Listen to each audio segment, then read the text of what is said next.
Hello बच्चों, कैसे हैं आप सभी लोग। उम्मीद करता हूँ सभी बढ़िया होंगे, मस्त होंगे, मज़े कर रहे होंगे। और बच्चों, पढ़ाई बढ़िया चल रही है आप लोगों की? कोई प्रॉब्लम तो नहीं है आप लोगों को? ठीक है। तो आज हम आपके जो लक्ष्य की बात करे हुए हैं, उस लक्ष्य की बात कर रहा हूँ। तो हम इस लक्ष्य में आज दूसरे दिन की बात कर रहे हैं। आज हम फिजिक्स के क्रैश कोर्स, हम किसका क्रैश कोर्स पढ़ रहे हैं बच्चों? पीएनएसटी का क्रैश कोर्स है। पीएनएसटी है, जीएनएम है या एएनएम है। अगर आप इनमें से किसी भी एक एग्ज़ाम की तैयारी कर रहे हैं बच्चों, तो ये कोर्स आपके लिए बहुत इम्पोर्टेंट है ना।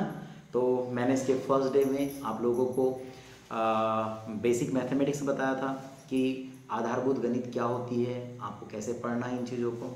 ठीक है।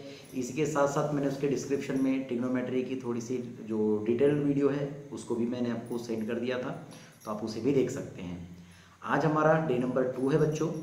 आज हम बात करने वाले हैं चैप्टर नंबर 1 12th का जो टॉपिक होता है ना, जो आपके सिलेबस का पहला टॉपिक है, जिसका नाम है इलेक्ट्रिक चार्ज एंड फील्ड।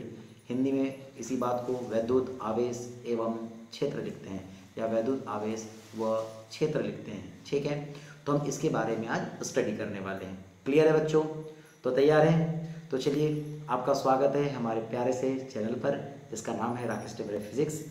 इसमें हम लोग आज की वीडियो स्टार्ट कर रहे हैं, आपका ज़्यादा समय नहीं लेंगे। और हाँ बच्चों, अगर आप चैनल पर पहली बार जुड़े हैं तो प्लीज़ चैनल को सब्सक्राइब कर लीजिएगा, बेल आइकन को इनेबल कर लीजिएगा, क्योंकि लास्ट तक ना बच्चों, जब ये कोर्स अपना ख़त्म होगा है ना, कोर्स ख़त्म होते तक मैं आपको पूरी फिजिक्स पढ़ा के दूंगा, डिटेल्ड फिजिक्स पढ़ा के दूंगा।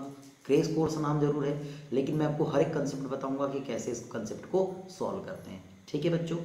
साथ ही साथ आपको इसके बाद याद रखना है, क्या याद रखना है कि आपको मैं जितने प्रीवियस ईयर क्वेश्चंस हुए हैं है ना, जितने भी जीएनटी के हैं, पीएनएसटी के हैं, इनके जितने भी क्वेश्चंस हुए हैं, एग्ज़ाम हुई हैं, उन सभी में जितने भी फिजिक्स के क्वेश्चन आए थे है ना, उन सभी को मैं आपको सॉल्व करवाने वाला हूँ। और साथ ही साथ मैं एक टेस्ट सीरीज़ भी लेकर करके आऊँगा, जिसमें हम उस टेस्ट सीरीज़ के क्वेश्चंस को सॉल्व करेंगे। ठीक है बच्चों।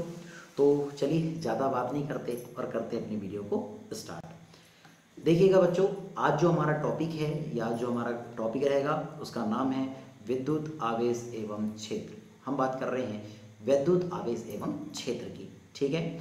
तो वैद्युत आवेश एवं क्षेत्र की अगर हम बात करें तो इसके अंतर्गत पहली जो आपको हेडिंग देखने को मिलेगी, जिसका नाम है वैद्युत आवेश। जिसका नाम क्या है बच्चों? वैद्युत आवेश है। अब ये वैद्युत आवेश होता क्या है? मेन बात तो यही है कि वैद्युत आवेश क्या होता है। तो वैद्युत आवेश की डेफिनेशन आपके सामने दिख रही है। जब दो पदार्थों को आपस में रगड़ा जाता है, ये दो पदार्थ है अगर आपके पास, और उन दोनों को रब कर दिए हमने, रगड़ दिए। मान के चलिए मेरे पास तो भी पेन है और ये मेरे पास हैंड है, मैंने इनको ऐसे क्या कर दिया, रब कर दिया। जब आप इसको रब कर रहे हैं, रब करते हैं, रगड़ा जाता है, तो ये पदार्थ हल्की हल्की वस्तुओं को क्या कर लेता है बच्चों? आकर्षित करते हैं। ये हल्की हल्की वस्तु को क्या करने लगते हैं? आकर्षित करने लगते हैं। इस स्थिति में ये पदार्थ आवेशमय या वैद्युतमय कहलाते हैं। इसका मतलब क्या है? अगर आपने ये प्रैक्टिकल करके देखा होगा, या फिर मेरे ही यूट्यूब चैनल पे जाएंगे तो आपको एक शॉर्ट दिख जाएगा, जिसमें मैंने स्केल को ऐसा हेयर में रब किया था, यानी कि अपने बाल में रगड़ा था, और रगड़ने के बाद मैंने कागज़ के छोटे छोटे पीसेस को क्या किया था बेटा? अट्रैक्ट किया था, है ना, आकर्षित किया था। इसका मतलब ये जो वस्तु है वो वैद्युतमय हो जाती है या वैद्युत नम्य हो जाती है। तो इसका मतलब है कि अगर इसमें हल्के हल्के वस्तुओं को आकर्षित करने का अगर गुण आ गया बच्चों, इसको हल्के हल्के वस्तुओं को आकर्षित करने का गुण आ गया, तब मैं बोलूँगा इसमें आवेश आ गया है। इसमें क्या आ गया बेटा? आवेश आ गया है। उदाहरण आपको दिख रहे होंगे कि उदाहरण में दिया है कि कांच की छड़ एवं रेशम, यानी कि अगर कांच की छड़ को अगर आप रेशम के कपड़े से रगड़ते हो, कांच की छड़ को आप रेशम के कपड़े से रगड़ते हो, तो आप ये बात देखेंगे कि जो कांच की छड़ है वो क्या हो जाती है बेटा? आवेशित हो जाती है। क्या हो जाती है? आवेशित। अब एक बात बताओ, कांच की छड़ आवेशित होगी तो क्या रेशम का कपड़ा आवेशित नहीं होगा? होगा, रेशम का कपड़ा भी आवेशित हो जाता है। बात समझ में आ रही है? बात समझ में आ रही है? मतलब दोनों हमारे क्या हो जाते हैं? आवेशित हो जाते हैं। तो कैसे आवेशित होते हैं, ध्यान से देखिएगा। तो थोड़ा सा बता देता हूँ। ये जो कागज आपके पास जो कांच की छड़ है वो धनावेशित हो जाती है, और जो रेशम का कपड़ा है वो ऋणावेशित हो जाता है ना। अब ध्यान से देखिए, नोट में दिया है किसी वस्तु पर इलेक्ट्रॉनों की अधिकता या कमी को वैद्युत आवेश कहते हैं। अगर मैं इस बात को ये मान लूँ बच्चों कि आपके पास कोई वस्तु है, उसमें अगर इलेक्ट्रॉनों की कमी हो गई या अधिकता हो गई, मतलब इलेक्ट्रॉन बढ़ गए या इलेक्ट्रॉन कम हो गए, तो इसी को हम क्या बोलेंगे? वैद्युत आवेश बोलेंगे। इसी को क्या बोलेंगे बच्चों? वैद्युत आवेश बोलेंगे। यानी कि अगर मेरे पास ये कोई वस्तु है, ये कोई ऑब्जेक्ट है, इस ऑब्जेक्ट में से इलेक्ट्रॉन निकल रहे हैं, इलेक्ट्रॉन निकल रहे हैं, तो इलेक्ट्रॉन निकल रहे हैं, या ये जो वस्तु है इसमें इलेक्ट्रॉन आ रहे हैं, या इसमें इलेक्ट्रॉन आ रहे हैं, तो इसका मतलब है या तो इलेक्ट्रॉन निकल रहे हैं या तो इलेक्ट्रॉन आ रहे हैं। अब अगर इलेक्ट्रॉन निकल रहे हैं बच्चों, तो ये इसमें से इलेक्ट्रॉन की कमी होगी। अभी मान लो ये अनावेशित है, तो इसमें क्या होंगे बेटा? जितने प्रोटॉन होंगे उतने ही इलेक्ट्रॉन होंगे, होंगे कि नहीं? लेकिन मैंने बोला इलेक्ट्रॉन निकल गए, तो अब क्या बच गए? प्रोटॉन बच गए ज़्यादा। अब प्रोटॉन बच गए मतलब ये कैसा हो जाएगा बेटा? अपने पास धन आवेशित हो जाएगा। वैसे अगर बात को समझेंगे आप लोग, तो मैंने बोला इसमें इलेक्ट्रॉन आ रहे हैं, तो proton is equal two electron होते हैं, पर अब इलेक्ट्रॉन बढ़ गए, इसका मतलब इस पर ऋणावेश बढ़ जाएगा। अब ये ऋणावेश आपका बढ़ जाएगा, इसका मतलब ये ऋणावेशित हो जाएगा बच्चों। क्लियर है? क्या यहाँ तक बातें समझ में आ रही है आप लोगों को? ठीक। अब कहता है कि यदि दो वस्तुओं द्वारा या यदि वस्तुओं पर इलेक्ट्रॉनों की अधिकता हो तो ऋणावेशित हो जाती है, यदि वस्तुओं पर इलेक्ट्रॉनों की कमी हो तो धनावेशित हो जाती है। मैंने ये डायग्राम के माध्यम से आपको समझा दिया है। ठीक है बच्चों? देखिए, अब आ जाते हैं हम आवेश के प्रकार। अब हमारे पास आवेश के क्या प्रकार होते हैं, कितने प्रकार होते हैं, इस बात को समझते हैं। तो देखिएगा, आवेश के बच्चों दो प्रकार होते हैं। आवेश के कितने प्रकार होते हैं? दो प्रकार होते हैं, जिसमें पहला आप देखेंगे बेटा, एक है धनावेशित, एक है धनावेश। धनावेश मतलब पॉजिटिव चार्ज, है ना? Positive charge. या पॉजिटिव चार्ज कब होता है? जब इलेक्ट्रॉनों की कमी हो जाती है। हमने आपको यही बता दिए थे कि अगर इलेक्ट्रॉनों की कमी हो गई, तो वस्तु धनावेशित है। इलेक्ट्रॉनों की अगर अधिकता हो गई तो वस्तु ऋणावेशित है। क्लियर है बच्चों? ठीक है।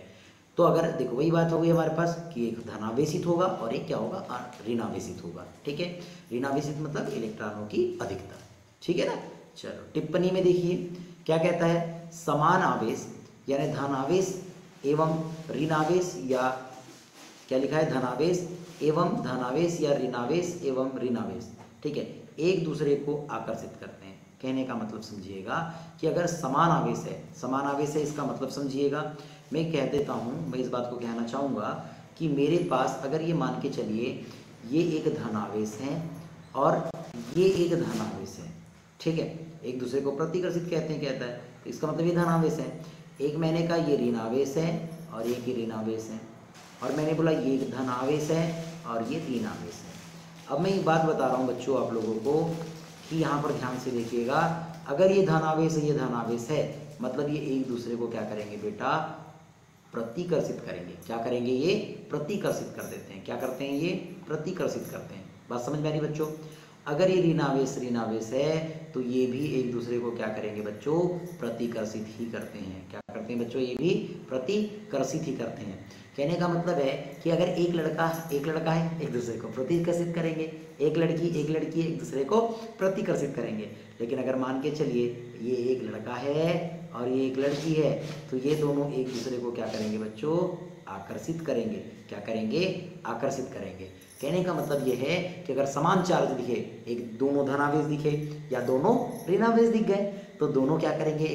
एक दूसरे को प्रतिकर्षित करेंगे। लेकिन एक धनावेश है, एक ऋणावेश है, तो दोनों एक दूसरे को क्या करेंगे बच्चों? आकर्षित करेंगे। क्लियर है बच्चा? ठीक है, बढ़ते हैं नेक्स्ट देखिएगा। अब क्या दिया गया आप लोगों के पास? कहता है कि वैद्युत आवेश का मात्रक। अब वैद्युत आवेश का मात्रक यानी यूनिट ऑफ इलेक्ट्रिक चार्ज। अब अगर वैद्युत आवेश का अगर मैं मात्रक देखूँ तो इसको बोला है MKS पद्धति में। इस बात को MKS पद्धति या हम क्या कहते हैं बच्चों? SI पद्धति भी कहते हैं। ठीक है? अब देखो, इसको हम ब्रिटिश पद्धति भी कहते हैं, ब्रिटिश प्रणाली। ठीक है, ध्यान से देखो, तो ये क्या होता है बेटा? कूलाम। क्या होता है बच्चों? ये कूलाम होता है। क्या होता है बच्चों? ये कूलाम होता है। और अगर इसका विमीय सूत्र देखोगे तो ये AT होता है। क्या होता है बच्चों? AT होता है ना? इसका विमीय सूत्र क्या होता है अपने पास? AT होता है। इस बात को याद रखेंगे। कूलाम को आप या तो कैपिटल Q या तो आप स्मॉल q से भी रिप्रेजेंट कर सकते हैं, कोई दिक्कत नहीं होती बच्चों। क्लियर है? सॉरी, ये तो चार्ज को रिप्रेजेंट करते हैं ना। क्या होता है? कूलाम को हम C से रिप्रेजेंट करते हैं बच्चों। किससे रिप्रेजेंट करते हैं? C से रिप्रेजेंट करते हैं। इतनी बात आप लोगों को पता होनी चाहिए। क्लियर है? कोई डाउट आ रहा है? नहीं, है ना, कोई डाउट नहीं आना चाहिए। अगर कोई भी डाउट रहता है ना तो कमेंट जरूर करेंगे और कमेंट करके जरूर पूछेंगे कि इसको कैसे करना था सर, तो मैं नेक्स्ट वीडियो लेकर के आ जाऊँगा और आपके डाउट को क्लियर करूँगा। बच्चों बढ़ते हैं आगे। अब आ जाता है वैद्युत आवेश का संरक्षण या वैद्युत आवेश संरक्षण का नियम। अब ये वैद्युत आवेश संरक्षण का नियम क्या है? तो कहता है इस नियमानुसार आवेश को न तो उत्पन्न किया जा सकता है और न तो नष्ट किया जा सकता है। एक प्रकार के आवेश को दूसरे प्रकार के आवेश में परिवर्तित किया जा सकता है। एक बात समझो बेटा, तुम न तो आवेश को उत्पन्न कर पा रहे हो न तो आवेश को नष्ट कर पा रहे हो। जैसे एनर्जी में पढ़ते थे हम, है ना, एनर्जी को न तो क्या कर सकते हैं आप उत्पन्न कर रहे हैं, है ना, ऊर्जा को न तो उत्पन्न कर सकते हैं न तो नष्ट कर सकते हैं। उसे एक रूप से दूसरे रूप में बदला जाता है, उसे एक रूप से दूसरे रूप में बदला जाता है। तो भाई समझो ना, वैसे ही आवेश है, तो आवेश को न तो आप क्या कर सकते हैं उत्पन्न कर सकते हैं और न तो नष्ट कर सकते हैं। इसे एक रूप से दूसरे रूप में बदला जाता है, इसे एक वस्तु से दूसरे वस्तु में क्या कर दिया जाता है, परिवर्तित किया जाता है। जैसे ध्यान से देखो, या ट्रांसफर किया जाता है। मैंने बोला ये कांच की छड़ है, अभी एग्जाम्पल लिए थे, वही वाला एग्जाम्पल लेके चलते हैं। मैंने कहा कि मेरे पास ये कांच की छड़ है, ठीक है। अब इस कांच की छड़ को मैंने एक रेशम के कपड़े से, ये रेशम का कपड़ा ले लिए, इस रेशम के कपड़े से, ये क्या है आपके पास कांच की छड़ है ना, और ये रेशम का कपड़ा है। अब ध्यान से देखो, इस कांच की छड़ को अगर मैं रेशम के कपड़े से क्या करता हूँ, रब करता हूँ, घर्षण करता हूँ, तो घर्षण करूँगा तो एक कांच की छड़ हो जाती है बेटा धनावेशित। कांच की छड़ क्या हो जाती है, धनावेशित। और आप देखेंगे कि आपके पास ये जो दूसरे रेशम का कपड़ा ये क्या हो जाता है, ऋणावेशित हो जाता है, ठीक है। तो ध्यान से देखो, एक धनावेशित एक ऋणावेशित। इसका मतलब क्या है, इसका मतलब ये है कि यहाँ के जो इलेक्ट्रॉन है, ये जो कांच की छड़ के इलेक्ट्रॉन है, कहाँ चले गए, इस रेशम के कपड़े में चले गए। और ध्यान से समझो, यहाँ चले गए। जब यहाँ के इलेक्ट्रॉन यहाँ जा रहे हैं, यहाँ के इलेक्ट्रॉन यहाँ जा रहे हैं, तो यहाँ इलेक्ट्रॉन बढ़ गए तो ये ऋणावेशित हो गया, जबकि यहाँ से इलेक्ट्रॉन कम हुए तो ये धनावेशित हो गया। बात समझ में आ गया? यानी पहले आवेश नहीं था लेकिन अब आवेश आ गया। और आवेश कैसे आया, तो यहाँ के इलेक्ट्रॉन गए यहाँ पर। तो आवेश को तुमने उत्पन्न किए क्या, नहीं किए। बात समझो, आवेश को आप उत्पन्न नहीं कर रहे हैं। क्लियर है बच्चों? बढ़ो आगे। चलिए, अब आ जाता है आपके पास आवेश का क्वांटमीकरण। अब क्या है बेटा, आवेशों का क्वांटमीकरण।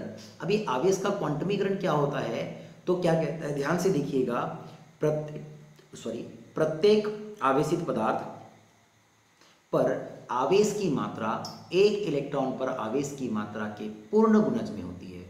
यानी समझिएगा कि आपके पास कोई भी आवेशित पदार्थ है, ये आवेशित पदार्थ है, तो इस आवेशित पदार्थ पर आवेश की जो मात्रा होगी बच्चों, आवेश की जो मात्रा होगी वो क्या बोलता है, आवेश की मात्रा एक इलेक्ट्रॉन पर आवेश की मात्रा के पूर्ण गुणज में होती है। एक इलेक्ट्रॉन पर आवेश की मात्रा की क्या होती है, पूर्ण गुणज होती है। एक इलेक्ट्रॉन पर आवेश की मात्रा इंटू एन। एन क्या है बेटा, एन हमारे पास पूर्णांक है। एन क्या है बच्चा, यहाँ पर पूर्णांक है। पूर्णांक का मतलब क्या होता है, sir plus R minus 1, sir plus R minus 2, sir plus R minus 3। ठीक है बच्चों।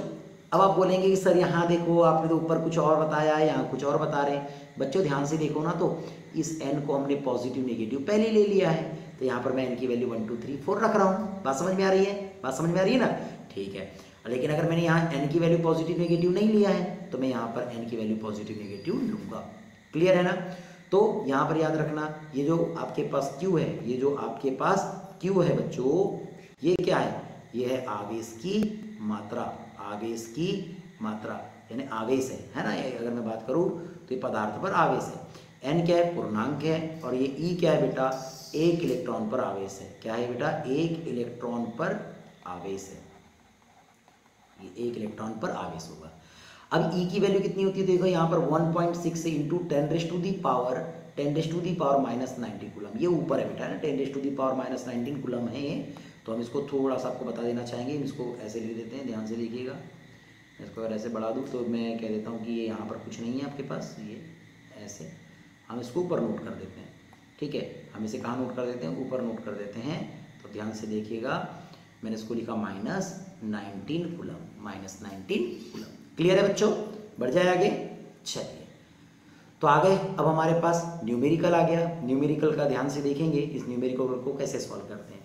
कहता है एक कूलम आवेश में कितने इलेक्ट्रॉन मौजूद होते हैं। अब कहता है एक इलेक्ट्रॉन यानी एक कूलम आवेश में कितने इलेक्ट्रॉन मौजूद होते हैं। तो मैं क्या कह सकता हूँ, आपके पास इसके अगर मैं सॉल्यूशन को देखूँ, इसके मैं हल को देखूँ, तो मुझे एक बात बताइए कि यहाँ किसकी वैल्यू दी है।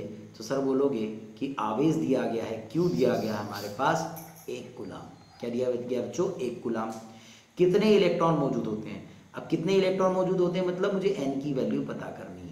सर ई की वैल्यू तो हमको लर्न ही होती है, 1.6 इंटू 10⁻⁻19 कूलम।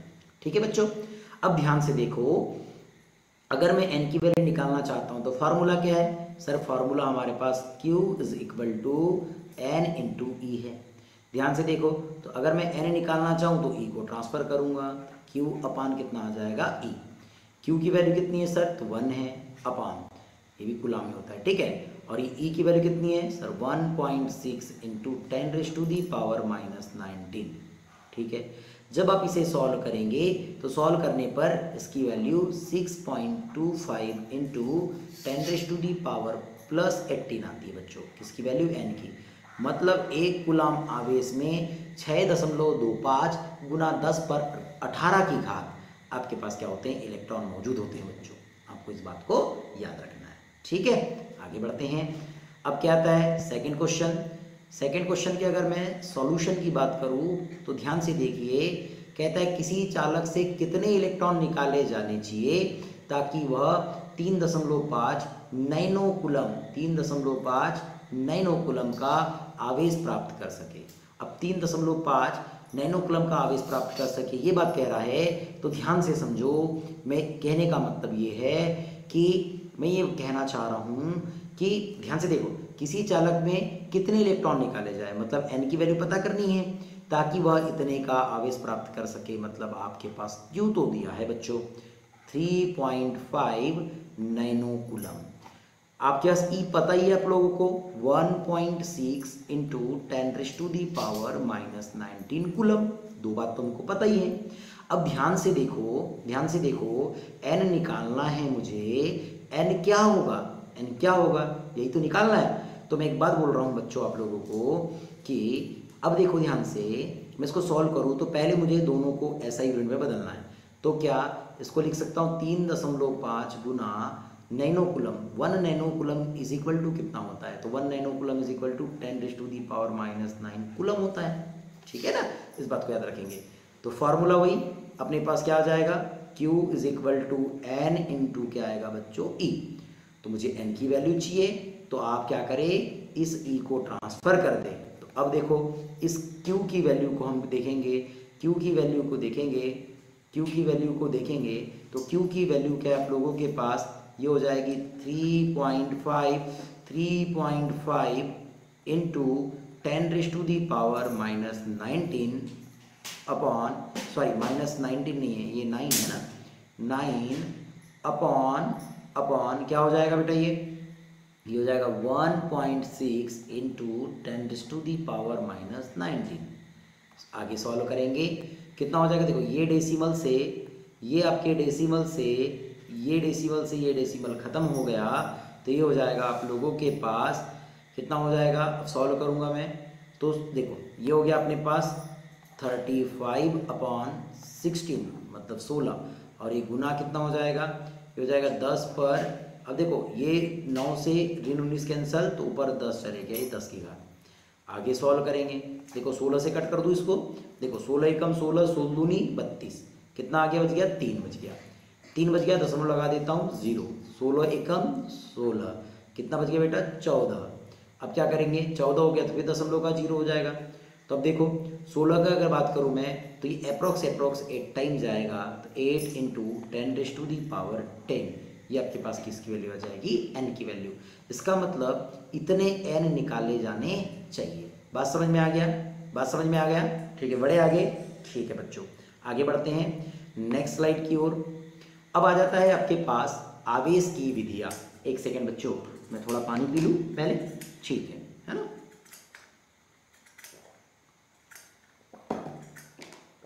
ठीक है, देखो बच्चों, अब हम बात करने वाले हैं आवेश की विधियों के ऊपर, है ना, कि ये हम किस प्रकार से किसी भी वस्तुओं पर आवेश को उत्पन्न कर सकते हैं, ठीक है।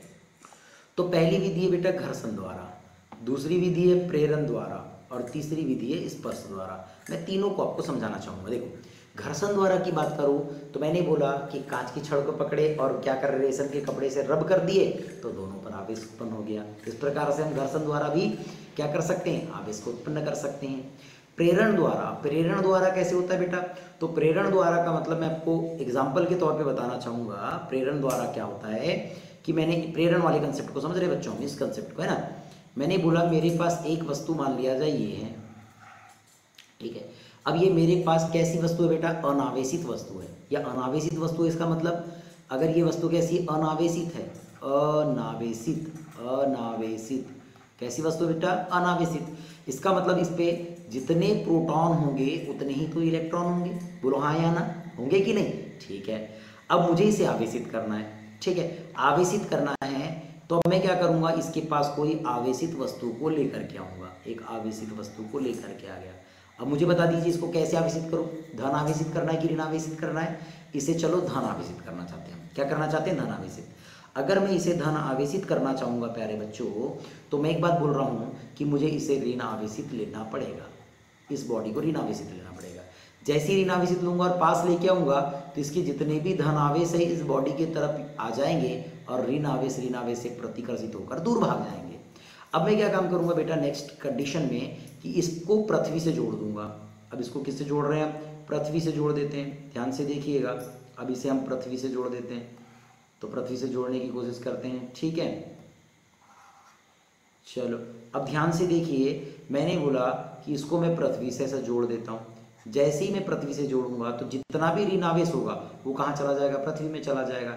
धन आवेश इससे लगा हुआ रहेगा, ठीक है ना, और ये ऋण आवेश यहाँ पर आएगा इसका, ठीक है। अब मैं क्या काम करूँगा, पृथ्वी से इसको हटा दूंगा, पृथ्वी का जो है इसको हटा दूंगा और अब इन दोनों को सेपरेट कर दूंगा। जैसे ही सेपरेट करूँगा बच्चों, जैसे ही सेपरेट करूँगा, ध्यान से देखो, ये इधर और ये थोड़ा इससे दूर और ये थोड़ा इससे दूर, तो मैं बोलूँगा कि जितना भी ये धनावेश रहेगा वो क्या हो जाएगा, इसके सरफेस पर फैल जाएगा। ये धनावेशित हो गया और ये तो फिर से ऋणावेशित है तो ये ऋणावेशित ही रह जाएगा। तो देखो जो अनावेशित वस्तु है वो क्या हो गई, अपने पास आवेशित हो गई। कैसे आवेशित हो गई बच्चों, धनावेशित हो गई। क्लियर है ना, बात समझ में आ रही है, ठीक है। अब देखते हैं स्पर्श द्वारा। अब स्पर्श द्वारा भी हम क्या कर सकते हैं, वस्तुओं को आवेशित कर सकते हैं। जैसे मैंने बोला इस पर कोई आवेश है, इस पर कोई आवेश है, अगर मेरे को अपनी बॉडी को आवेशित करना है तो मैं क्या काम करूँगा, इसको ऐसे टच करवा दूंगा, ऐसे टच करवा दूंगा, ऐसे टच करवा दूंगा। तो टच करवाऊंगा तो क्या होगा, इसका जितना भी आवेश है ये मेरे हाथ में फैल जाएगा। अब ये कब तक फैलेगा बच्चों, कब तक आएगा, जब तक, अब कई बच्चे बताते हैं कि सर ये आवेश का स्थानांतरण कब तक होता है, सर जब तक दोनों वस्तुओं में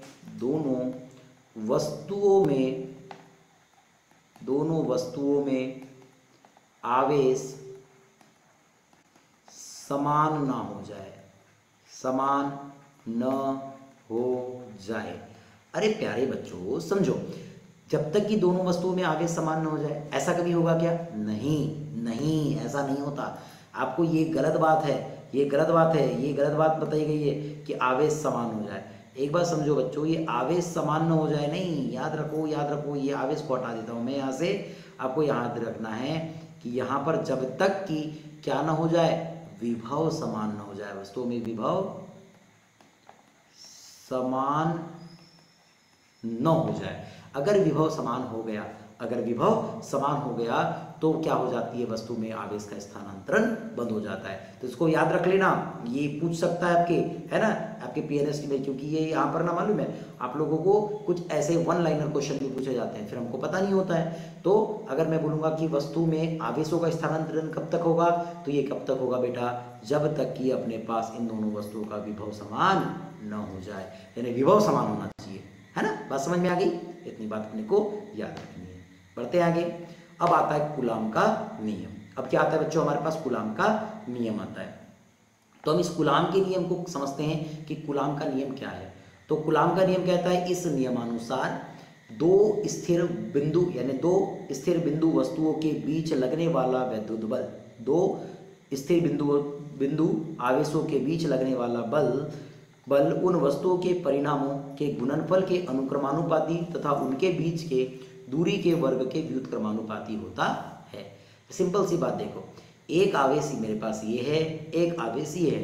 पहले आवेश को नाम दिया गया है Q1, दूसरे आवेश को नाम दिया गया है Q2, और दोनों के बीच की दूरी अगर r है तो कहने का मतलब है, कहता है कि अगर एक आवेश यानी कि दोनों आवेशों के परिमाणों का गुणनफल इस बल के क्या होता है, अनुक्रमानुपाती होता है, तथा इन दोनों के बीच के दूरी के वर्ग के व्युत्क्रमानुपाती होता है। बात समझ में आ रही है? तो F is directly proportional to Q1 Q2 और F is inversely proportional to R square. तो अगर इन दोनों को मैं मिलाकर लिख दूं बेटा, तो क्या ये F डायरेक्टली प्रोपोर्शनल हो जाएगा Q1 Q2 अपान R स्क्वायर के। और अगर मैं प्रोपोर्शनलिटी का साइन हटा दूं बच्चों, तो इक्वल लग जाएगा और यहाँ आएगा कांस्टेंट के, हो जाएगा Q1 Q2 अपान R स्क्वायर।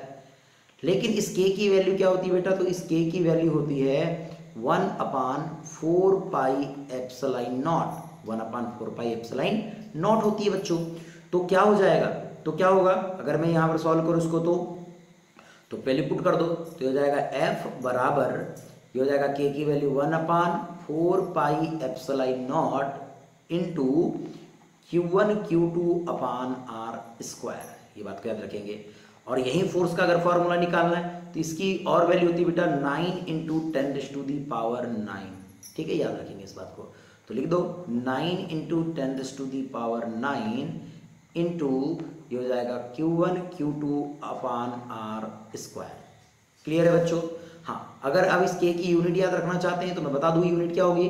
तो इसको देखो, इसका ट्रांसफर इधर कर दूंगा मैं r का, तो ये हो जाएगा न्यूटन मीटर स्क्वायर पर कूलम स्क्वायर। ठीक है, एक्चुअल में यही वैल्यू, वैसे तो कांस्टेंट है तो अपन ये नहीं भी लिखेंगे तो चल जाएगा। ठीक है, यहाँ तक बात समझ में आ गई। ये कूलाम का नियम है। कूलाम के नियम से ये फॉर्मूला अपने को याद रखना है, ये फॉर्मूला अपने को याद रखना पड़ेगा। ठीक है बच्चों, आगे बढ़े, ध्यान से देखिए, यहाँ पर एक एप्सिलॉन भी मिल रहा है, एप्सिलॉन नॉट। तो ये एप्सिलॉन नॉट क्या होता है बेटा? एप्सिलॉन नॉट क्या होता है? इसको बोलते हैं विद्युतशीलता। क्या बोलते हैं बेटा? निर्वात की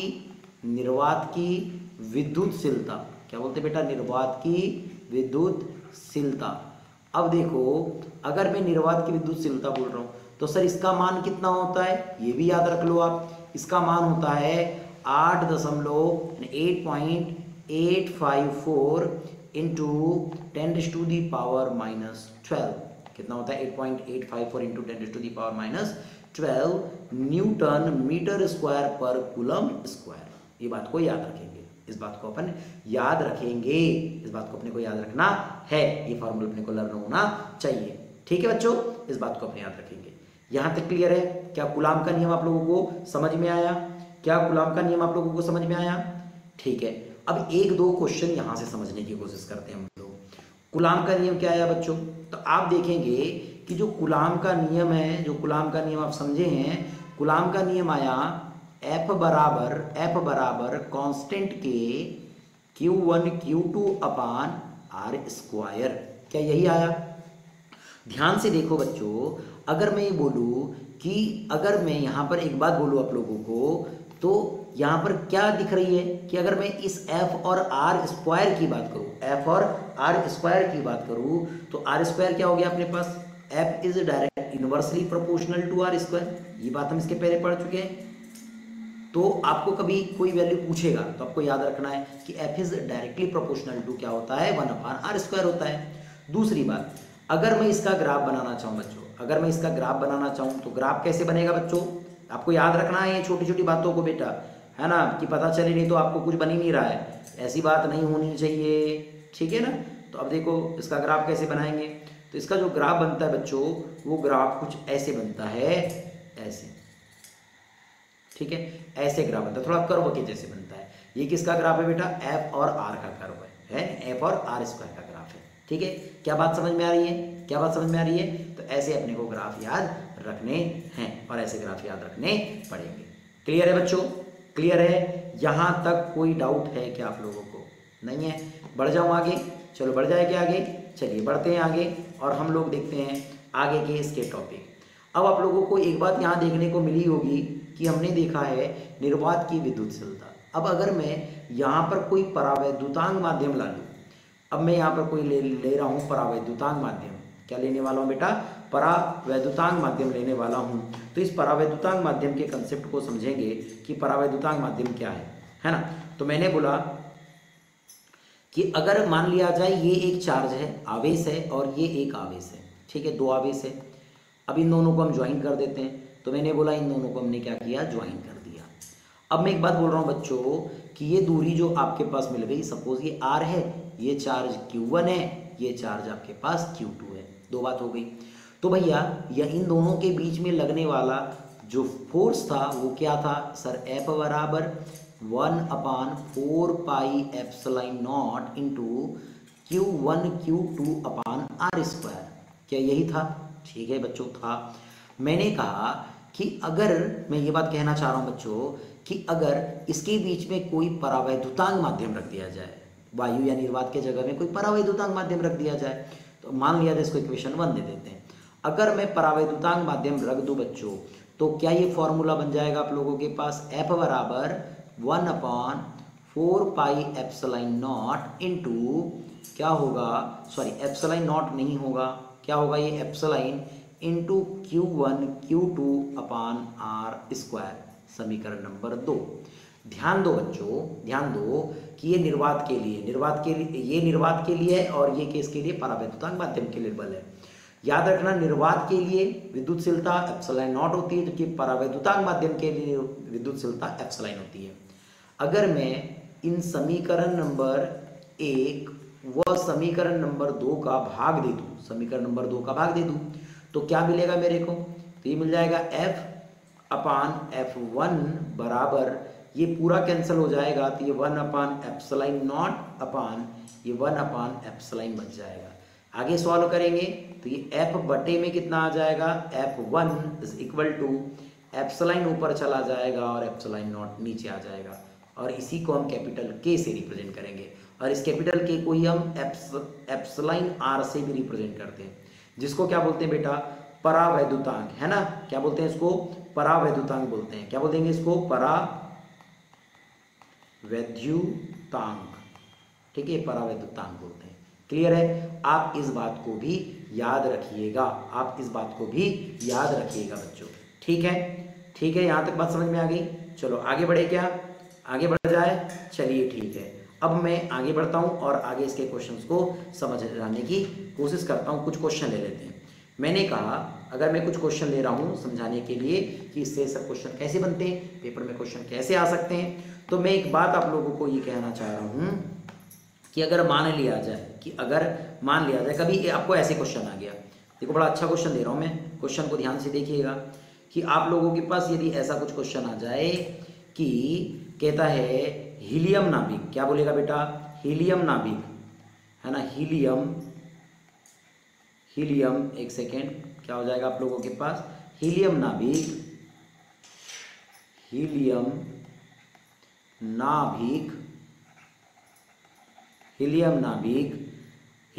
में Z इज इक्वल टू कितना होता है? 2, और A इज इक्वल टू कितना होता है बेटा? 4, ठीक है ना। पर आवेश की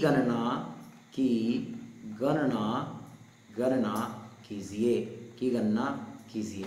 अगर ऐसा आ गया, है ना, हीलियम नाभिक पर आवेश की हमको क्या करना है बच्चों? गणना करना है। तो हमको क्या क्या गिवन है? तो आप देखोगे प्रोटॉनों की संख्या, हीलियम में दिया क्या दिया है अपने पास? अगर मैं हीलियम नाभिक की बात कर रहा हूं तो हीलियम नाभिक में प्रोटॉनों की संख्या दिया गया है।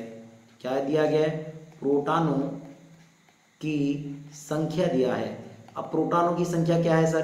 तो हमारे पास प्रोटॉनों की संख्या दिया है Z बराबर 2। बात समझ में आ गई। दूसरी बात, आपको न्यूट्रॉनों की संख्या भी दिया है। अब अगर मैं न्यूट्रॉनों की संख्या निकालूं, वह न्यूट्रॉनों की संख्या अगर निकालूं तो कितना आ जाएगा? बराबर सर A माइनस Z होता है, तो A 4 है और Z बेटा 2 है आप लोगों के पास, पुट कर दिए। तो अब ध्यान से देखो, तो हमारे पास न्यूट्रॉनों की भी संख्या मिल गई। क्लियर है? आगे बढ़ जाऊं। अब मुझे एक बात बताइए, अगर मैं आवेश की गणना कर रहा हूं तो क्या Q बराबर N इंटू ई होता है? तो क्या मैं एक बात बोलूं आप लोगों को, मेरे को अगर आवेश निकालना है, N क्या है? तो तो सर मैं प्रोटॉनों की संख्या ले लूँ 2, कोई दिक्कत नहीं है। और सर ई ले लेते हैं, ई की वैल्यू 1.6 इंटू 10⁻⁻19 कूलम। तो भैया कितना हो जाएगा, 16 दूनी 32, मतलब 3.2 गुना 10⁻19 की घात, और ये कूलम। ये आपके पास टोटल चार्ज आ जाएगा। किस पे टोटल चार्ज आया प्यारे बच्चों, ये हीलियम नाभिक पर, हीलियम नाभिक पर आवेश आ गया। क्या बात समझ में आई, क्या बात समझ में आई, कोई प्रॉब्लम तो नहीं है यहाँ पर, नहीं है ना, ठीक है। बढ़ जाए आगे, आगे क्वेश्चन को लेके चले। अब मैं कहता हूँ कि हमने कूलाम के नियम को तो पढ़ लिया है, अब कूलाम के नियम को पढ़ लिया है तो क्या कूलाम के नियम पर भी क्वेश्चन बन सकते हैं, हाँ बन सकते हैं। मैंने कहा कि क्वेश्चन क्या आ सकता है, तो मैंने कहा कि हमारे पास, ध्यान से देखिएगा बच्चों, मैं एक बात ये कहना चाह रहा हूँ आप लोगों को कि दो प्रोटॉनों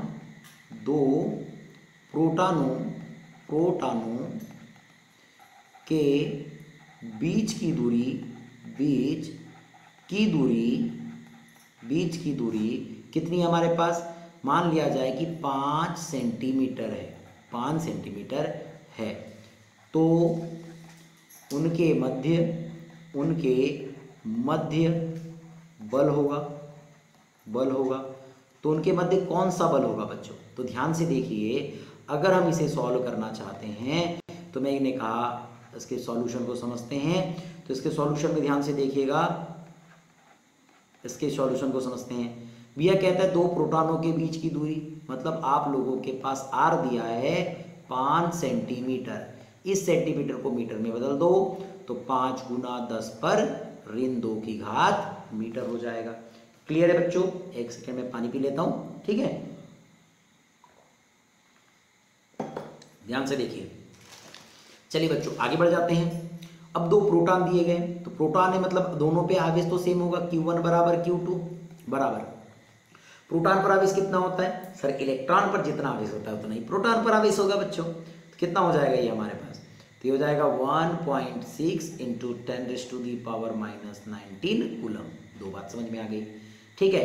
तो फोर्स निकाल देंगे, तो फोर्स की गणना करेंगे तो कितना होगा, F बराबर सर ये 9 इंटू 10⁻9 इंटू सर ये Q1 Q2 अपान R स्क्वायर होगा। तो क्या मैं ऐसे लिख सकता हूँ, 9 इंटू 10⁻9 इंटू Q1 Q2 की value 1.6 into 10⁻⁻19 into 1.6 into 10⁻⁻19 upon R की वैल्यू कितनी है बच्चों, 5 गुना 10⁻2 की घात, और ये पूरे का स्क्वायर भी होगा क्योंकि स्क्वायर है, ठीक है। तो बराबर सॉल्व करेंगे तो ध्यान से देखिए कैसे सॉल्व होगा। तो मैं क्या इस बात को ऐसे लिख सकता हूँ, ध्यान से देखिए, मैंने कहा इसको 9 इंटू 16 रख देते हैं, ठीक है। तो ये कितना हो जाएगा 16 इंटू 16, और ये बेस को हम सुधार देते हैं। तो मैंने बोला एक पॉइंट यहाँ है, इंक्रीज हो गया, एक पॉइंट यहाँ है, इंक्रीज हो गया, ये तो 20 हो गया, ये भी 20 हो गया, तो ऋण 40 में से 9 गया तो कितना हो जाएगा आपके पास, ऋण 31। तो ये गुना 10 पर ऋण 31 की घात हो जाएगी बटे 5 का स्क्वायर कितना होगा बेटा 25, 5 का स्क्वायर कितना होगा 25 गुना, अब 10 पर ऋण 2 की घात हो जाएगी, 2 दूनी 4 की घात हो जाएगी, ठीक है। अब सॉल्व करते हैं, ध्यान से देखो। अब अगर मैं इसको सॉल्व करूँ तो क्या आ जाएगा, देखो 16 का स्क्वायर कितना होता है, अगर 16 का स्क्वायर देखोगे तो 256 होता है, 256 होता है। अगर देखो 16 का स्क्वायर की अगर मैं बात करूँ तो कितना होता है, 16 का 96, 6 हो गया, 9 हो गया, 16 कम 16 और 9 कितना होता है 25, तो मतलब 256 होता है ना, ठीक है 256 होता है। तो मैंने कहा मल्टीप्लाई कर दिए इंटू, ये हो जाएगा 3, अब मैं इसकी अगर पावर को अगर सॉल्व कर दूँ तो हो जाएगा 10⁻⁻, माइनस कितना हो जाएगा 27 अपॉन कितना हो जाएगा 25। अब कैंसिल कर दो इससे, इसको कितने टाइम कट गया बेटा 1 टाइम, ठीक है 1 टाइम कैंसिल हो गया, तो 1 टाइम कैंसिल हो गया। अब कितने टाइम कटेगा, नहीं कट रहा है, देखो अब 6 ले लेंगे। अब क्या देखो 25 है ना था, तो अब 6 बच गया, ये 6 रह गया, तो अब क्या करेंगे 6 को नीचे लेके आएंगे, डिवाइड हो रहा है नहीं हो रहा, कोई दूसरा नंबर लेके आएंगे तो पहले क्या लगाना पड़ेगा मेरे को 0 लगाना पड़ेगा, 0 और फिर दशमलव लगाएंगे तो कितना हो जाएगा 60, तो 25 से कम 25, 25 दूनी 50, बच गया कितना 10, 25 चौके 100 गुना 10 पर ऋण 27 की घात। ये आपके पास लगने वाला है बेटा फोर्स, ये मिलने वाला है फोर्स आप लोगों के पास। क्लियर है? तो ऐसे आप फोर्स की गणना करते हैं। क्लियर है? आप लोगों को ऐसे फोर्स की गणना करनी है और आप ऐसे आंसर लेकर के आ सकते हैं। क्लियर है? यहाँ पर कोई डाउट, किसी प्रकार का कोई डाउट हो रहा है आप लोगों को? नहीं, किसी प्रकार का कोई डाउट नहीं होना चाहिए बच्चों। बढ़ते हैं आगे नेक्स्ट स्लाइड में। अब ध्यान से देखिए, जैसे ही हमने कूलाम के नियम वगैरह की बात कर लिया, कूलाम के नियम वगैरह की बात कर लिया, तो आप लोगों को अब याद रखना है कि कुछ बातें और होती है। जैसे मैं अगर एक बात बताऊं आप लोगों को, तो मैं यहाँ पर बताने जा रहा हूँ, अब हम बात करेंगे अनेक आवेशों के मध्य लगने वाला बल। अगर अनेक आवेशों के मध्य लगने वाले बल की बात करते हैं तो क्या होता है, ध्यान से देखो। अगर मैंने बोला अनेक आवेशों के मध्य लगने वाला बल। अब अनेक आवेशों के मध्य लगने वाला बल का फॉर्मूला क्या होता है? देखो बच्चों, मैं आप लोगों को पहले बता देना चाहूँगा, मुझे ज़्यादा स्लाइड बनाने में इंटरेस्ट नहीं रहता है, मैं इस प्रकार से ही पढ़ाता हूँ। तो ध्यान से देखिए, मैं आपको जब इस प्रकार से पढ़ा रहा हूँ तो आप यहीं से समझेंगे। क्लियर है? अब मैंने कहा अनेक आवेशों के मध्य लगने वाले बल की बात कर रहे हैं, तो अब ध्यान से समझिएगा, मैं कुछ इस प्रकार से बातें लिख रहा हूँ या इस प्रकार से इसको सॉल्व करने की कोशिश करता हूँ। ध्यान से देखिएगा, मैंने कहा मेरे पास मान लिया जाए एक आवेश ये है, ठीक है, एक आवेश ये है, एक आवेश ये है, एक आवेश ये है। क्लियर है? अब ध्यान से देखो, मैंने कहा इस आवेश को मैंने कहा Q है, इस आवेश को Q1 कह दिया, यह आवेश Q2 कह दिए और ये आवेश Q3 है। मैं कहता हूँ इस Q1 आवेश के कारण Q पर लगने वाला बल, अगर मान लो समान परिमाण के और सजातीय आवेश है तो इसके कारण लगने वाला बल इधर होगा। इसकी दूरी को मैंने बोला R1 है, इसके कारण इस पर भी तो बल लगेगा ऐसे, इसकी दूरी कितनी है? R2 है, ठीक है। इसके कारण भी तो बल लगेगा इस पे, देखो इस डायरेक्शन में लग रहा है, इसके कारण इस पर बल लग रहा है इस डायरेक्शन में, तो मैंने बोला दूरी R3 है। क्या ये बात समझ में आ गई? क्या इतनी बात समझ में आ गई? तो ये हमारे पास क्या हो गया? R3 आ गया। अब मैं कहता हूँ कि अब लगने वाले बल की बात कर रहे हैं, बल की गणना कर रहे हैं बच्चों, तो क्या इनके बीच में बल नहीं लगेगा? लगेगा, पर अभी मैं इस पॉइंट पर निकालना चाह रहा हूँ। तो बिंदु Q पर अगर मैं बात करें कि आवेश, अगर मैं यहाँ पर बात कर रहा हूँ तो ध्यान से देखिएगा, क्या हम इस बात को ऐसा लिख सकते हैं कि आवेश Q पर लगने वाला कुल बल, लगने वाला कुल बल, क्या मैं यही निकाल सकता हूँ? तो लगने वाला बल कितना होगा बच्चों? तो लगने वाला बल होगा आप लोगों के पास कितना होने वाला है, बता दीजिए जल्दी से। तो लगने वाला बल कितना होगा भैया? इसके कारण इस पर लगने वाला बल तो कितना हो जाएगा? मान लिया जाए ये बल तुम्हारा F1 लग रहा है, ये बल आपका F2 लग रहा है और ये बल आपका F3 लग रहा है, तो क्या हो जाएगा? F is equal to F1 plus F2 plus F3। अब आप एक बात याद रखेंगे, मैं आपको स्केलर फॉर्म बता रहा हूँ, वेक्टर फॉर्म नहीं बता रहा, ठीक है बच्चों। तो देखिए सर F1 कैसे निकालेंगे? तो F बराबर भाई F1 कितना होता है? तो मैंने बोला कांस्टेंट K होगा, मैं 1/4πε0 नहीं रख रहा हूँ, यही रख रहा हूँ, ठीक है। K इंटू, अब F1 की वैल्यू भैया, तो ये चार्ज Q है, ये Q1 है, मतलब Q1 अपान R स्क्वायर या R1 स्क्वायर प्लस, अब ये तो रहेगा, अब ये Q1 और Q और Q2 के बिटवीन में फोर्स लग रहा है, कितना होगा? Q इंटू Q2 अपान R2 स्क्वायर प्लस K तो रहेगा। अब ये Q और Q3 के बीच में फोर्स लग रहा है, तो Q इंटू Q3 अपान R3 का स्क्वायर। अब सबको मैं क्या कर देता हूँ, कुछ जोड़ देता हूँ, मतलब कुछ कॉमन निकल रहा है सर K, सर Q भी तो निकल रहा है, क्या बच गया सर? Q1 अपान R1 स्क्वायर प्लस Q2 अपान R2 स्क्वायर प्लस Q3 अपान R3 स्क्वायर। क्या ये बात मिल गई? कि इस बात को हम ऐसे भी तो लिख सकते हैं, K Q और यहाँ लगा देते हैं समेशन, क्या लगा देते हैं? समेशन। तो अगर मैं लिखूँ I इज इक्वल टू 1 से लेकर के n तक, I इज इक्वल टू 1 से लेकर के n तक जितने भी अपने पास है, अगर मान लो n चार्जेस है तो क्या आ जाएगा? क्या आ जाएगा? QI अपॉन RI का स्क्वायर, ठीक है। तो ये हमारे पास क्या मिल जाएगा? फोर्स का फॉर्मूला मिल जाएगा। क्लियर है बच्चों? तो हम ऐसे फोर्स के फार्मूले को निकाल सकते हैं। ठीक है, ठीक है, यहां तक आपको समझ में आ गया? क्या कोई दिक्कत नहीं होनी चाहिए? यहां पर आप लोगों को कोई दिक्कत नहीं होनी चाहिए। इसके बाद हम आगे बढ़ते हैं बच्चों। अब आते हैं हम विद्युत क्षेत्र की ओर। अब हम क्या पढ़ेंगे? विद्युत क्षेत्र पढ़ेंगे। तो ये विद्युत क्षेत्र होता क्या है देखिएगा। अब हम बात करने वाले हैं यहाँ पर विद्युत क्षेत्र की, कि ये विद्युत क्षेत्र होता क्या है, विद्युत क्षेत्र होता क्या है। तो विद्युत क्षेत्र के बारे में बात करेंगे तो ध्यान से देखिएगा क्या होता है विद्युत क्षेत्र। तो मैं कहता हूँ ध्यान से समझिए ना, ज़्यादा थ्योरी की बात नहीं करेंगे, क्रैश कोर्स पढ़ रहे हैं हम लोग, है ना, तो हम ऊपर ऊपर समझते हैं इन चीज़ों को कि क्या होगा, कैसे होता है।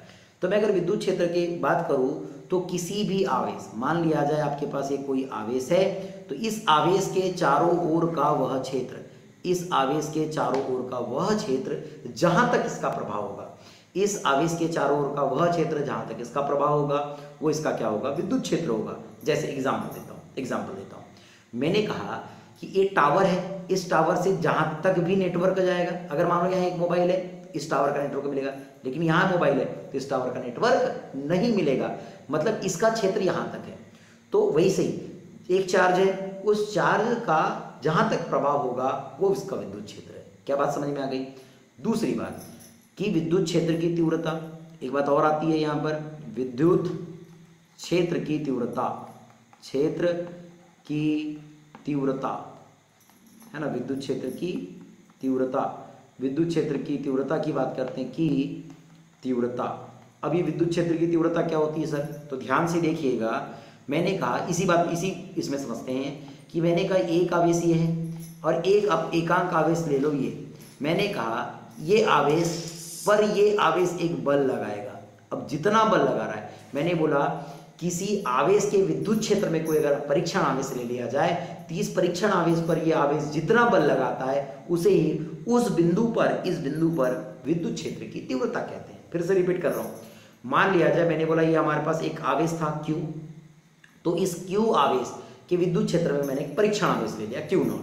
अब मैं कहता हूं कि ये जो आवेश है इस परीक्षण आवेश पर कुछ बल लगाएगा, जितने भी तीव्रता का बल लगाएगा, तो मैं बोलूंगा उसे इस बिंदु पर विद्युत क्षेत्र की तीव्रता बोलूंगा। तो विद्युत क्षेत्र की तीव्रता का जो फॉर्मूला होता है बेटा, जो फॉर्मूला होता है, कंसेप्ट होता है, वो होता है आपके पास E बराबर विद्युत क्षेत्र की तीव्रता को या विद्युत क्षेत्र को E से डिनोट करते हैं।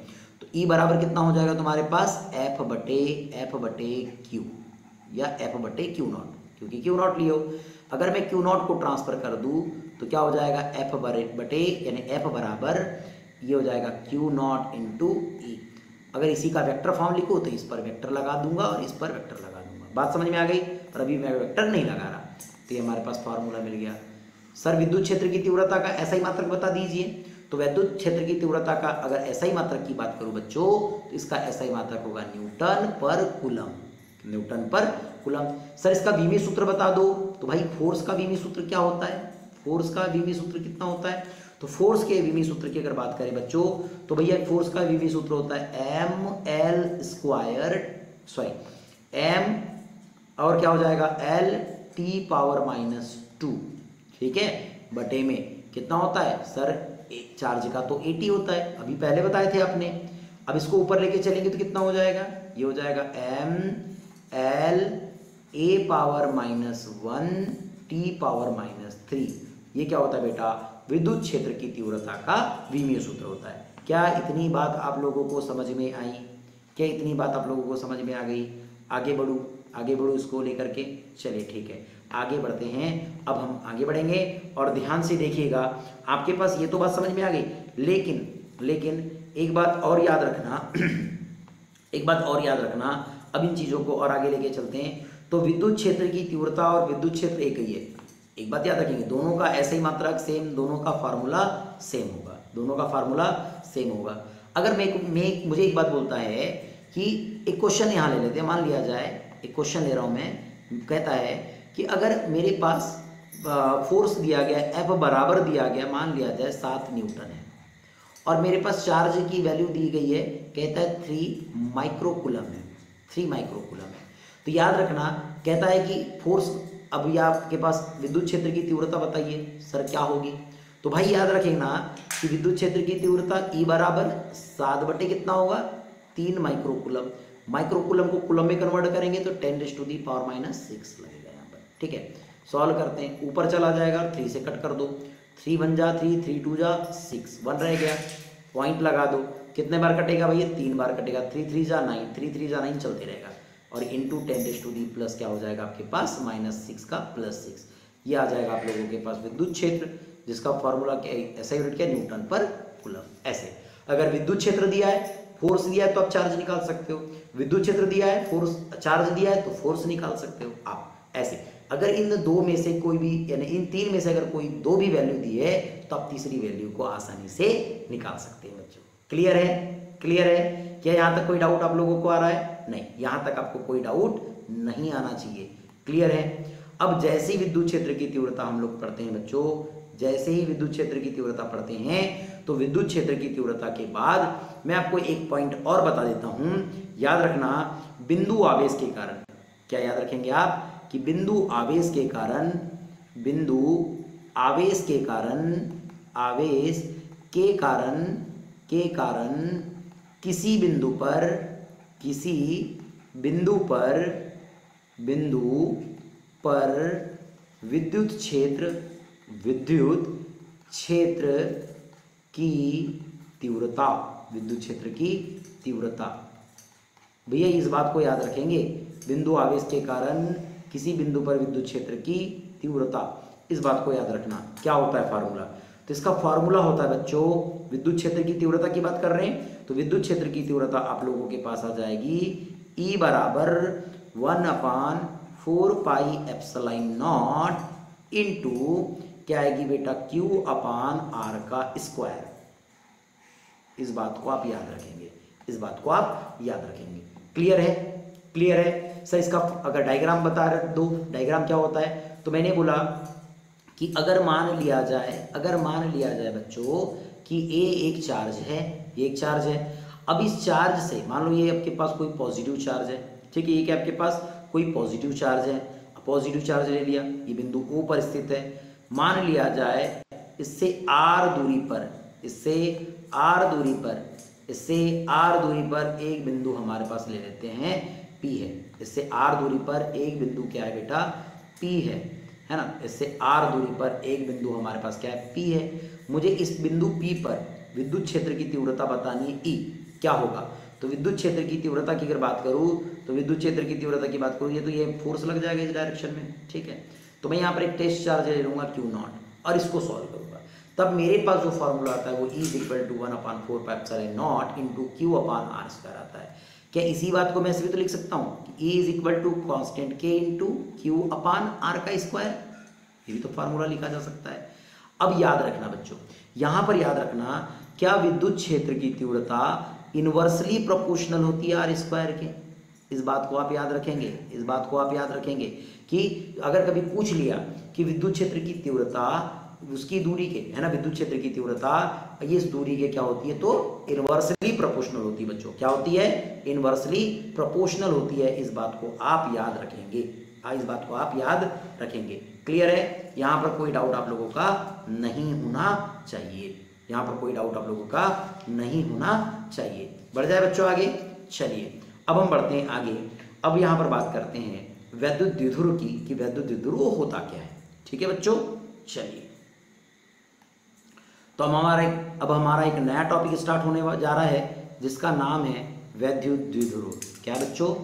वैद्युत या विद्युत द्विध्रुव, द्विध्रुव, वैद्युत द्विध्रुव। अब अगर वैद्युत द्विध्रुव की बात करूं बच्चों तो ये वैद्युत द्विध्रुव होता क्या है?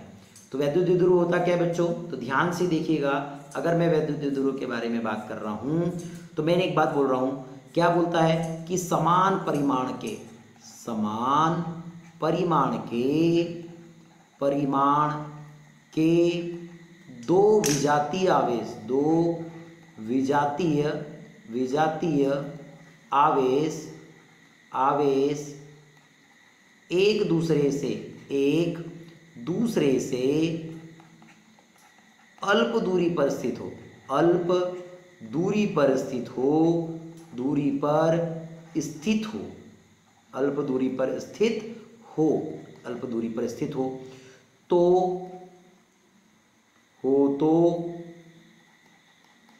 ऐसे निकाय को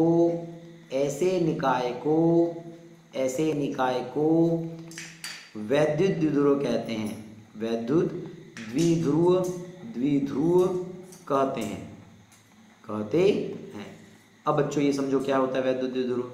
मैंने कहा कि मान लिया जाए एक आवेश ही है, ठीक है, और एक आवेश आपका ये है, ठीक है, ये दो आवेश हो गए, ठीक है। अब मैंने इस आवेश को नेम दे दिया, ये आपके पास आवेश Q1 है और ये क्या है Q2 है। ये आवेश को Q1 Q2 मत दो, ओनली Q दो।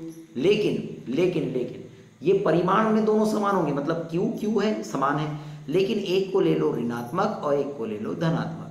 बात समझ में आ रही है? एक को ले लो ऋणात्मक, एक को ले लो धनात्मक। तो भैया एक बात समझो, एक ऋणात्मक ले लिए, एक धनात्मक ले लिए, और इनके बीच की दूरी ले लो 2L। चलो 2L ले लो, इनके बीच की दूरी कितनी है? 2L है। तो भैया इस निकाय को, ये पूरा का पूरा जो निकाय बन रहा है आपका, इस निकाय को ही हम वैद्युत द्विध्रुव कहते हैं, है ना। क्या होता है, समान परिमाण के दो विजातीय आवेश एक दूसरे से अगर बहुत अल्प दूरी पर स्थित हो तो इस निकाय को वैद्युत द्विध्रुव कहते हैं।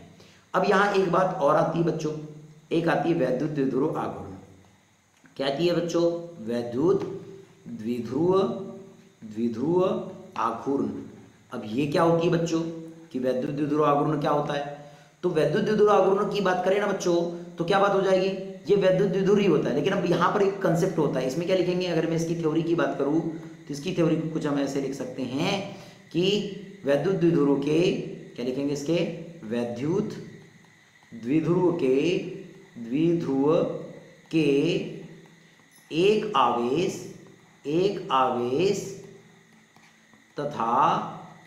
तथा दोनों के बीच की दूरी, तथा दोनों मत लिखो, सीधे लिख दो, तथा बीच की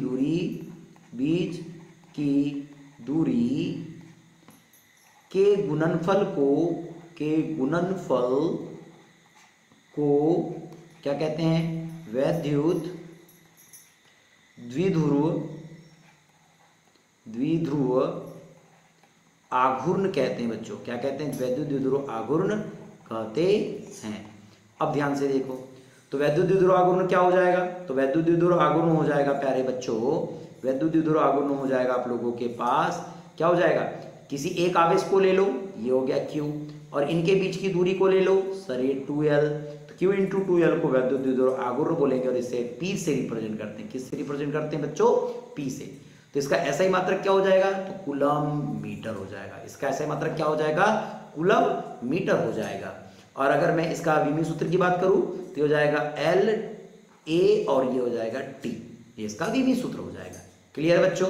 क्लियर है? अगर इससे रिलेटेड एक क्वेश्चन आ जाए तो, अगर इससे रिलेटेड एक क्वेश्चन आ जाए, कहेगा कि मान लिया जाए हमारे पास Q की वैल्यू गिवन है, 3 कूलम है, 3 कूलम का कोई चार्ज है या 3 माइक्रो कूलम का चार्ज है ना, 3 माइक्रो कूलम का चार्ज है, और आप लोगों के पास आ जाए इनके बीच की दूरी, आवेशों के बीच की दूरी कितनी है, ठीक है। या मैंने कहा इस बात को समझिए कि एक आवेश दे दिया हमारे पास 3 माइक्रो कूलम, या मैं कह देता हूँ कि हमारे पास दो आवेश है, एक आवेश है Q1 जिसकी 3 माइक्रो कूलम है, दूसरा आवेश है Q2 वो भी आपके पास 3 माइक्रो कूलम है लेकिन -3 माइक्रो कूलम है, और इन दोनों के बीच की दूरी अगर दे दिया आप लोगों के पास 2L दे करके रखा है, 2L आपके पास दे करके रखा है बच्चों, मान लिया जाए 2 सेंटीमीटर, तो फॉर्मूले में वैल्यू रखेंगे।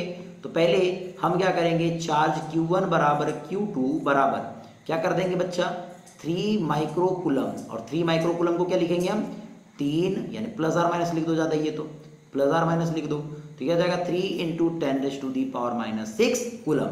और अगर मैं 2L को लिखूंगा तो जाएगा 2 सेंटीमीटर, सेंटीमीटर को हम मीटर में कन्वर्ट कर देंगे तो जाएगा 2 × 10⁻² मीटर।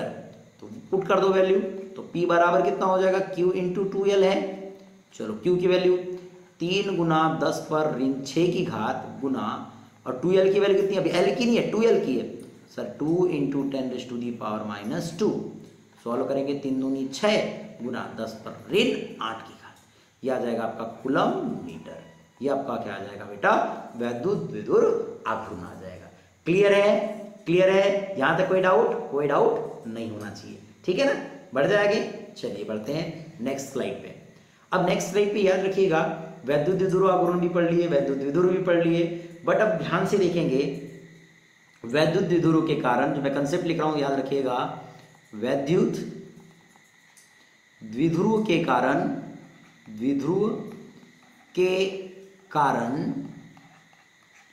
किसी बिंदु पर वैद्युत